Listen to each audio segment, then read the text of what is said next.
Coming up in today's show, stocks finish lower on weak economic data and high oil prices, the reasons why oil is climbing higher, and could we see $100 a barrel in oil soon, how the high oil price adds risks to the stock market, and my new custom dark pool indicator for TradingView.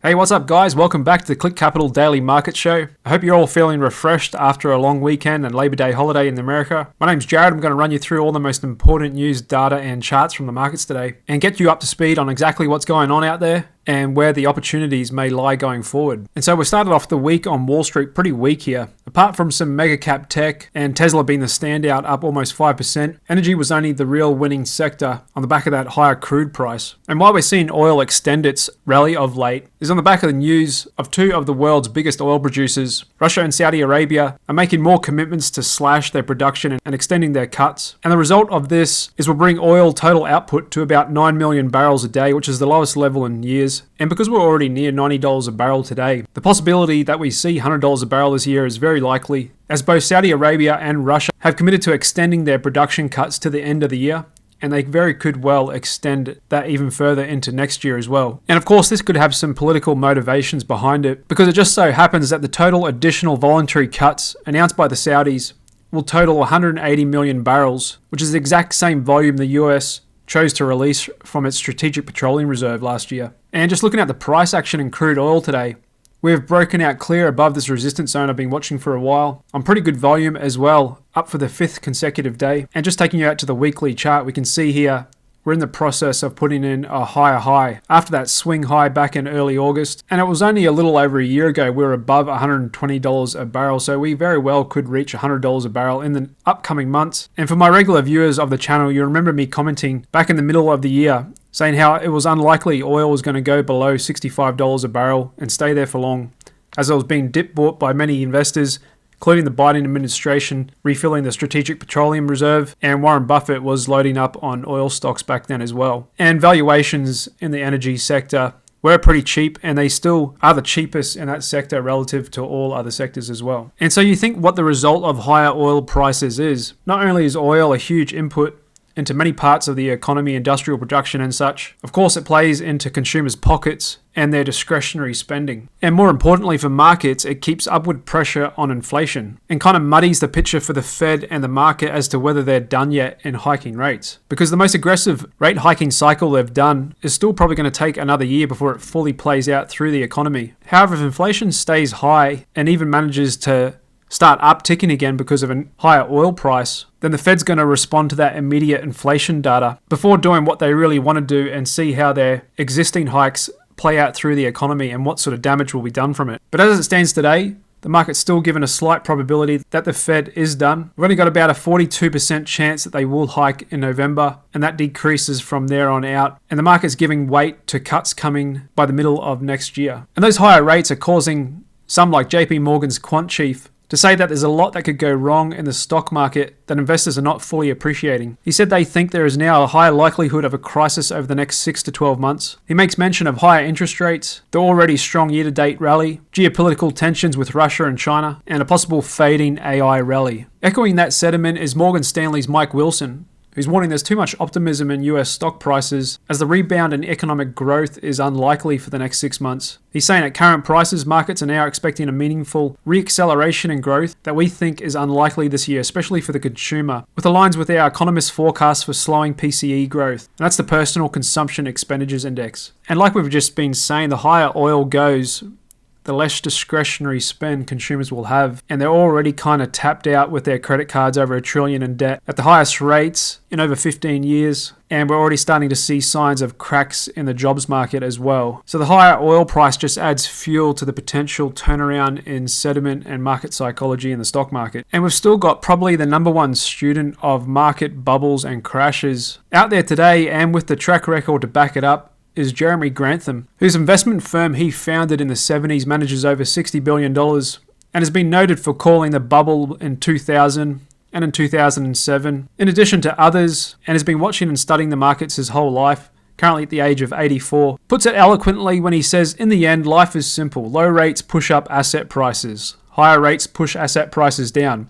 We're now in an era that will average higher rates than we had for the last 10 years. And it's true, and that's why we talk about inflation, the Fed, and interest rates so much on this channel, is because interest rates affect everything in financial markets. You can think of it as a huge gravitational pull on everything. Everything is priced relative to interest rates, at least in the long term. Things can get crazy in the short term. Markets can do anything. However, in the long term, with bonds and stocks, it's all about interest rates and earnings. In other words, it's all about yield and the relative difference in yield. And that's why Jeremy goes on to say, I think we are descending from the 2021 bubble, which was one of the great bubbles. And this should be normally the deflationary period. Will the earnings decline? Will profit margins decline? Will the economy go into recession? Every great bubble has been followed by a recession. He said, personally, I think AI is very important, but I think it's perhaps too little too late to save us from a recession. He went on to say the deflationary forces from the tech stocks break-in 21, probably too big, the power of interest rates rising and depressing the real estate market, very negative,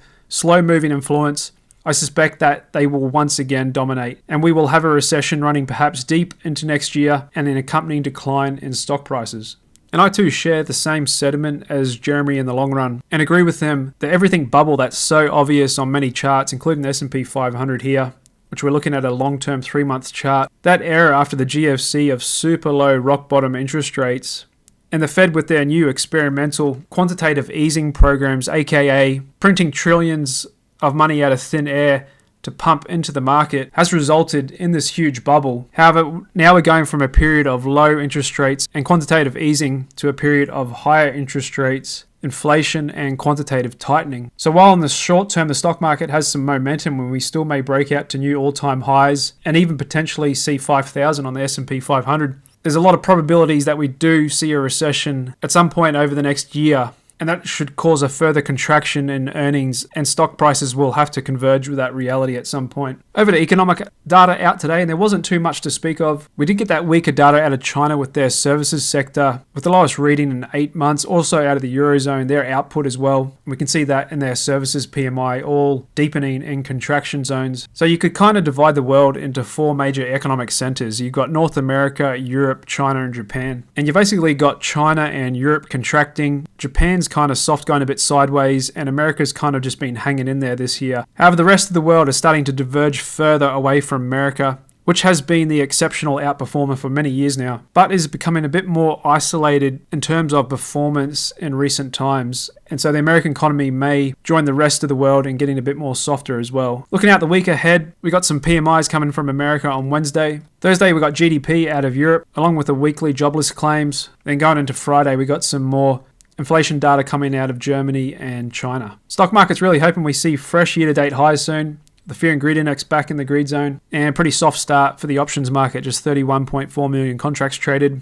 And we're starting to grow again in calls, 54% today. Did see a bit of a widening on the gap between insiders selling and buying on Friday. Currently at a ratio of 3-to-1 sales to purchases. And today I'd like to introduce you to my latest new custom indicator for TradingView, and that's called Dark Pool Percentage. So something I've been working on for a while. As many of you know, I've been using another company for dark pool data, and there's a few others out there that do it that you've got to pay for as well. Quite high monthly fees, and everyone has kind of like a unique way of doing it, or different tweaks and nuances in their formulas. The good thing about TradingView now is you can pull outside data in from many different sources. And so I've come up with my own proprietary way of measuring the interest in dark pools, and it's expressed as a percentage, and it works on all US stocks and ETFs. And for those of you that have already purchased all of my custom indicators for TradingView from my website, clickcapital.io, you will be getting the dark pool percentage indicator added to your account later this week, along with a few other new indicators that I'm coming out with that I'll introduce you guys to this week. And for those of you that don't already have my indicators, stay tuned into this channel, because next week I'm going to be offering a special deal to get all of my indicators, including my new ones, with the dark pool percentage indicator, and that'll be a great deal that you don't want to miss. So here's a look at the dark pool percentage indicator today. For the S&P 500, currently at 39%. So basically readings below 45% should be considered as bearish. That means there's a low level of buying interest in dark pools. Readings between 45 and 55% will be shaded orange in the indicator, and that's kind of considered the middle zone. And then finally, readings above 55% will be shaded green for that day, and that's considered bullish. And what you'll notice with dark pool patterns, it's similar to corporate insider activity, is they're quite contrarian in nature. They'll quite often buy the dip, like we can see here. it going green on the 17th of August. And they'll often take advantage of higher prices by either selling or just pulling back their buying in general. And we can see that here when the market topped out on the 27th of July on that big bearish engulfing. The dark pool percentage that day was 37.7%. And just to show you some other examples on other stocks, here's a dark pool indicator on NVDA. And you can see after that earnings gap, there was a bit of selling. They did do a little bit of buying the dip on August. However, what's interesting, if you scroll back on this indicator, you'll see back in September and going into October last year, the dark pool traders were getting really optimistic. And we even got readings up to almost 68%. And we can see all that green there, indicating dark pool buyers, which are typically sophisticated traders, larger traders trying to hide their trades off the exchanges, where you could kind of consider the exchanges as being lit, where they can easily be seen, and the dark pools, they're trying to cover their tracks a bit. However, you can see they were loading up on NVIDIA in the 130s and going down to the 120s, and less than a year later, here we are at almost $500 a share. And we saw a similar pattern with Tesla as well. They really pulled back their buying as we approached $300 a share. They did a little bit of a dip buying here. And then scrolling back to last year when we bottomed out, down near the low 100s, dark pools were pretty much loading up the whole time. And if you remember back then, a lot of people were calling for Tesla $50 a share. There was a lot of negative public sentiment, CNBC, online forums and Reddit. You know, there's a lot of concern over Elon's purchase of Twitter and how that was going to affect Tesla, as he was having to sell some Tesla stock to pay for his Twitter purchase. Have a look at what the dark pools were doing the whole time, just backing up the truck and loading up down to the low 100s. And again, less than a year later, here we are at $256 a share today. So that's the dark pool percentage indicator. I'll keep covering it every day just for the S&P 500. Along with my S&P 500 oscillator, which is a different indicator for those who don't know. That's based on a lot of different inputs and variables into that, on sentiment, options data, volatility data, retail data, and a few other things. And we can see that actually got into the overbought levels on Friday at 62.4, and we're pulled back today quite a bit down to 53. So looking at the dark pool index and S&P 500 oscillator, this may be a little bit of a short-term top on the S&P 500 here, and we may see a pullback over the next couple of days. And just looking at the main indices today, there was a bit of weak breadth out there. Like I said, mega cap tech really held them up. But just looking at the S&P 500 equal weight, we're down 1.2%. NASDAQ equal weight did worse than the main index. And mid caps and small caps actually came off a bit today. They were actually down over 2% in what was one of the biggest down days for the year, actually. Looking across the globe to international stock indices are a little bit weak to start off the week as well. And we got a little bit of a bump up in volatility today, but still pretty low on the VIX at 14. There's that sharp turn down in breadth.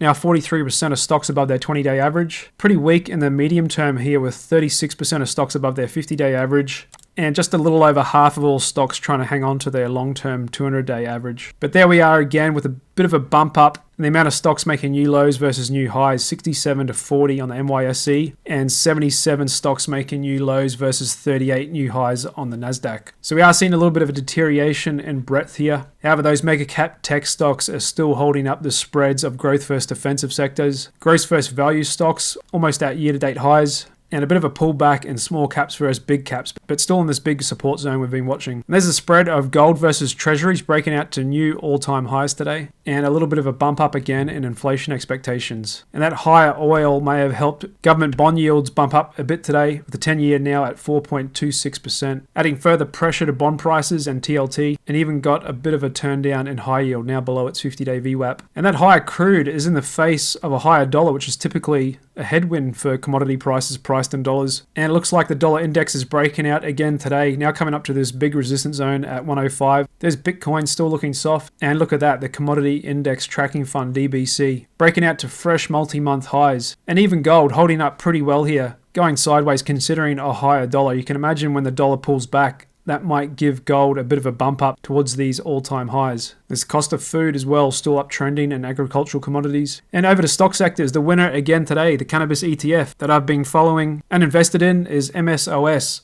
Up almost 19% today and doing well. After hours up another 3.3%. And it looks like we're starting to get some good positive moves in the sector, with the government possibly finally opening up to the truth and reality about the plant and its benefits for society. And we may be starting to see a repricing here because we can see huge volumes coming in. Just under 19 million units traded today. It's almost 4 times the daily average. And just looking at a weekly chart, we've now broken through that second big resistance zone I've been following for a few months now. But still, overall, in the last couple of years, this thing has been beaten down really hard as kind of the market had given up on all hope for it. And so hopefully this is still the beginning of a lot more to come. And I'm looking to hold this trade until we get the announcement of federal legalization, even if that takes another year or two. And then when everyone's talking about it on the news, CNBC, call option volumes going crazy, that's when I'm going to want to sell. Looking out across the board, we did see a bit of weakness in the retail sector and home builders today, which had been one of the winning sectors this year, come off pretty hard on volume, down almost 4%. And there's financials, still a little weak, can't reclaim their 50 days either. Best sector of the last couple of months, energy stocks. Still in a nice uptrend and diverging from the rest of the market. And what's a little strange about this market is if it is getting weaker, typically we see the defensive sectors hold up a little bit better. However, they've still been coming off. There's healthcare down 1% today. Staples really low and getting into technically oversold territory. And utilities more so, down 1.5% today. And a negative 13 on our DSI index, which is pretty oversold. There's the BlackRock barometer, couldn't reclaim its 50-day either. And the biggest bank in the world, JP Morgan, still looking a little weak in the short term. One of Warren Buffett's favorite energy bets, trading up again today, Chevron, and the market's biggest stock, Apple, looking a little flat. Microsoft right at its 50, and NVDA pulling back a little bit today to 485 a share. Still watching this one for clues on the market and whether the NASDAQ can break out higher. Because I'd say for the NASDAQ to break out, we really need NVIDIA to break out, which may lead the way. There's Tesla trading up today, almost 5%. Got news out of their sales from China coming in really good. Something like 85,000 sales in August, just in that country alone, which was up almost 10% year over year. And over to the meme space. There's a $100 billion Vietnamese e-scooter maker VinFast falling another 11.4% today. And a bit of weakness out there in other names as well. And just going through the banks, they are still trading a little bit weak here in the short term. Especially the bigger guys like Bank of America, Citi, Wells, and Charles Schwab a little bit. Okay, that pretty much sums it up to start the week off. Like I mentioned on the S&P 500 oscillator and dark pool indicator, they're given some probabilities that this could be a little short-term top here. And so we may see the S&P 500 lose its 50-day this week, and we could see a resumption of this downtrend. Just doing a little Elliott wave. This could be wave 1, 2, then we may see a wave 3 a bit lower. We've also got Apple releasing their new iPhone on September 12. That could get Apple and the market excited. And if NVIDIA breaks out as well, we may get a quick dip buy, and then before we know it, we could be back at new all-time highs. For the year, as usual, we'll just have to play it day by day and read into what the price action and charts are telling us. Thanks very much for coming back to Click Capital. Appreciate all your support of this channel and hope to see you again tomorrow afternoon. Cheers.